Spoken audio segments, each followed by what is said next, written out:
más allá del jardín, es tan buena serie como todos la recuerdan? La respuesta es sí, pero se tiene que elaborar. Después de la infame era oscura que pasó el canal en Cartoon Network, queriéndola volver un intento pedorro de Nickelodeon, con muchos live actions feos y series animadas canceladas, no podemos negar que gracias a la semilla que dejaron obras como Flapjack y Chowder, vinieran obras que todos queremos como Hora de Aventura, Gumball y un show más. Sin embargo, de estas mismas series se derivan otras, que marcaron una buena era en el canal, entre ellas la considerada mejor miniserie de Cartoon Network, Más allá del jardín. La historia es simple, dos hermanos con personalidades algo opuestas terminaron perdidos en un misterioso bosque luego de una serie de elementos desafortunados que generaron en un cementerio con sus amigos, en donde tienen que encontrar el camino a casa acompañados de una humana convertida en pajarita, Beatriz, una rana cantante y siendo acechados por un misterioso leñador y una criatura oscura, conocida como la bestia. Desde el vamos la serie se siente con una identidad muy diferente al resto, con una animación, diseño de personajes y paleta de colores que hacen recordar a una fábula, más en específico la de los hermanos Grimm, y con temas similares a los de la Divina Comedia de Dante Alighieri, con una tonalidad de colores más marrones en los primeros capítulos, evocando una sensación de melancolía y serenidad con paisajes más otoñales, para después de ciertos eventos, con una ambientación más fría, oscura y siniestra que refleja cada vez más la llegada de la bestia.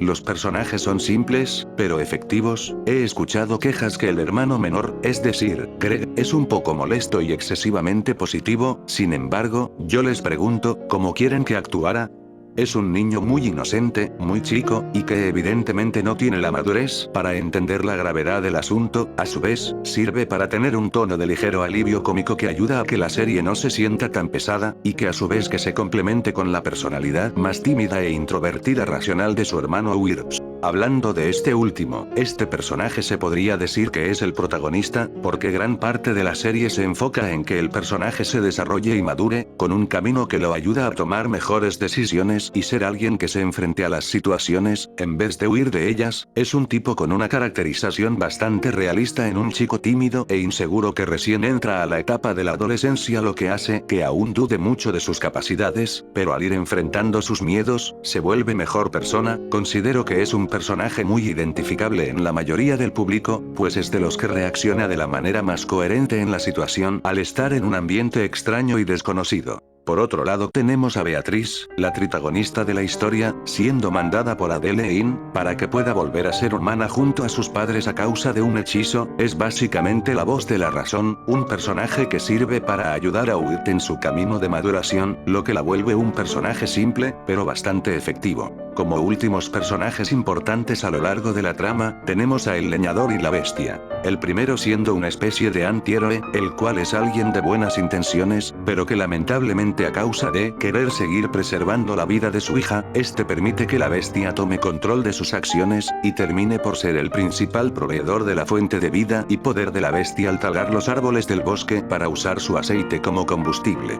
Es un personaje trágico, el cual tiene sus razones personales para hacer lo que hace, y esto vuelve muy satisfactorio cuando él por fin logra quitarse las cadenas que tanto lo ataban, como una metáfora a dejar ir las cosas, entre ellas la vida de un ser querido el cual ya no está. Y por último tenemos a la bestia, el villano principal de la obra. Y Dios santo, qué buen personaje, no solo es uno de los mejores villanos de Cartoon Network, sino de la animación en general. Su diseño, inspirado en un Wendigo, criatura con apariencia humanoide, con rasgos de un ciervo, producto de una persona practicante del canibalismo, es de lo más aterrador, siempre con un aspecto siniestro e intimidante, con unos ojos blancos que dan la sensación de penetrar hasta tu alma, y cuando muestra su verdadera apariencia, simplemente es escalofriante y la verdad el punto más alto de la serie. Y esto no solo queda en lo estético, sino que, a pesar de no aparecer tanto, su participación fue la justa y correcta, ya que este siempre es mencionado desde el inicio de la obra, donde se muestra el miedo e influencia que tiene en todos los habitantes del lugar, atemorizados por su mera mención, al punto de inducir a quienes lo han topado a su completa locura y sumisión total. Este villano siendo el punto más importante, al reflejar el tema que se toca en esta serie, el miedo, miedo a lo desconocido, miedo a la muerte, miedo a perderlo todo.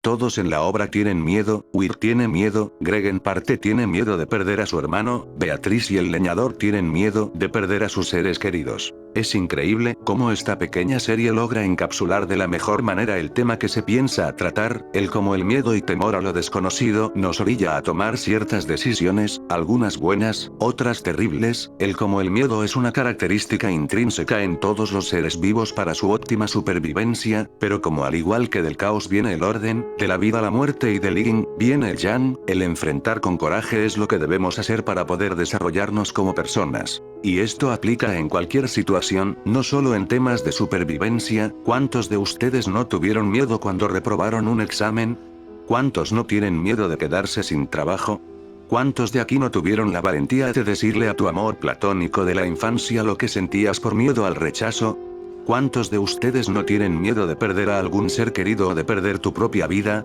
¿Cuántos de ustedes no tienen miedo de perderlo todo? Son este tipo de situaciones las que nos ayudan a madurar como personas, aceptar que todos tenemos al final miedo, pero que eso mismo es algo que al fin y al cabo es natural, y que una vez enfrentado, como Wirt y el leñador enfrentaron a la bestia, como Beatriz enfrentó a Adeleine, nosotros tenemos que reconocer nuestros miedos, y enfrentarlos. Bueno, creo que ya para terminar este breve video que siempre quise dedicárselo a esta maravillosa serie, de seguro me preguntarán ¿es perfecta? La respuesta es, quisiera. En si la serie tiene la duración necesaria en cuanto a capítulos, lamentablemente no puedo decir mucho de la duración de estos mismos. Siento que muchos de estos episodios quedan algo a deber en duración, al ser toda la aventura con un problema que se resuelve de manera episódica, muchas de estas amenazas siento que se resuelven muy rápido. Por ejemplo, el capítulo donde está el noble con voz de Homero en español que según se había enamorado de una fantasma, siento que su resolución fue prácticamente en menos de 20 segundos, lo cual sentí un tanto anticlimático, y que aparte de esto perjudica, ya que reduce mucho las amenazas que supuestamente suponen ser, como también el capítulo de la anciana con la campana, que prácticamente vencieron al espectro de una forma bien X y sin chiste. Siento que si los capítulos hubiesen durado alrededor de 15 minutos o un poquito más, quedaba perfecto para poder desarrollar mejor el conflicto, los personajes y el clímax de esto. Eso sí, con el paso de los capítulos esto mejora, ya que de a poco se acerca la amenaza final de la bestia, lo cual siento que estuvo mucho mejor, y que de verdad hicieron que ambos personajes maduraran, Greg siendo alguien capaz de sacrificarse por su hermano, y Wirt teniendo agallas para salvarlo también, y enfrentarse a sus temores. En fin, aún con todo eso, no puedo negar que la obra es una maravilla, es corta, y muy probablemente uno se la termine en un día que no tengas nada que hacer, ya que su duración es similar al de una película aproximadamente, toca un tema poco explorado en el medio, y la verdad es que lo hace de manera soberbia, tiene una ambientación por demás destacada al punto que espero en un futuro existan más cosas similares a esta. Y bueno, sin más que decir, espero les haya gustado el video, y recuerden tenerle miedo a lo desconocido.